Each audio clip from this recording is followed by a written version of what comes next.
Para tentara di perbatasan Gaza kembali memuncak ketika suara dentuman artileri menggema dari arah utara. Dalam hitungan detik, garis depan berubah menjadi ladang pertempuran. Militer Amerika Serikat dan Israel terlibat kontak tembak hebat dengan pasukan TNI perdamaian yang didukung oleh unit elit Rusia. Insiden ini disebut sebagai eskalasi paling dramatis sejak operasi penjagaan keamanan internasional diberlakukan di wilayah tersebut. Sumber dari markas TNI Perdamaian melaporkan bahwa provokasi dimulai ketika konvoi patroli TNI dicegat drone bersenjata milik Israel. Drone itu menembakkan 2 rudal kecil yang meledak beberapa meter di depan rombongan. TNI langsung berlindung dan melakukan manuver menghindar. Namun situasi memburuk ketika unit Angkatan Darat AS ikut masuk ke area tersebut dengan dalih mengamankan aset strategis. Tak lama setelah itu, pasukan Rusia yang berada di pos pengamanan gabungan mendeteksi pergerakan tank Abrams milik Amerika Serikat. Menyadari situasinya bakal berubah menjadi konflik besar, Putin langsung menyatakan hal ini dalam konferensi persnya. Hari ini kita mendengar bahwa mereka ingin mengalahkan kita di medan perang. Lalu apa yang bisa dikatakan? Biarkan mereka mencoba. Kita sudah banyak mendengar hal-hal semacam itu, tetapi semua harus tahu bahwa sejauh ini kita sebenarnya belum memulai apapun secara serius. Namun, kita tidak menolak negosiasi damai, tapi mereka yang menolak harus tahu bahwa semakin jauh situasinya semakin sulit pula. Salah satu tank Israel Merkava yang mencoba memaksa masuk ke zona netral berhasil dihantam rudal Rusia Kornet yang ditembakkan dari balik reruntuhan bangunan.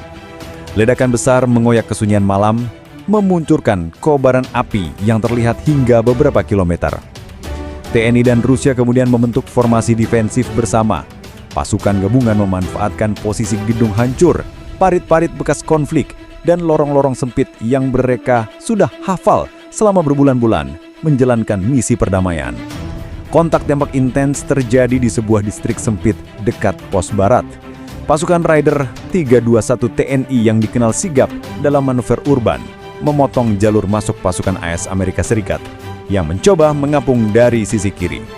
Pertempuran jarak dekat pun terjadi.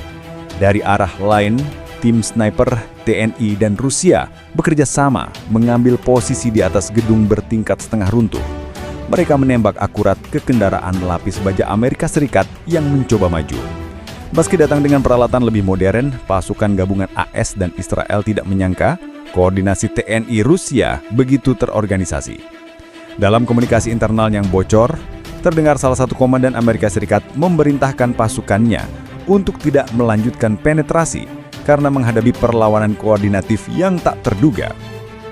Pasukan Israel yang maju dari sisi kanan pun terjebak di zona terbuka setelah TNI menutup jalur mundur mereka. Satuan artileri ringan Rusia kemudian memberikan tembakan peringatan, memaksa mereka kembali ke garis awal. Setelah hampir 2 jam baku tembak tanpa henti, kontak tembak akhirnya mereda ketika hujan deras turun. Pasukan Amerika Serikat dan Israel menarik mundur unit mereka, sedikit demi sedikit meninggalkan titik ledakan dan kendaraan yang terbakar. Ledakan pertama terjadi ketika sebuah Merkava Israel menghantam rudal anti-tank Kornet yang ditembakkan dari sisi kiri kendaraan. Ledakannya mengguncang tanah dan membuat tank terbakar di tengah jalan. Pasukan Amerika Serikat langsung membalas dengan menurunkan tim AT-4, menembakkan roket ke arah pertahanan TNI dan Rusia. Namun roket meleset dan hanya menghancurkan bangunan kosong.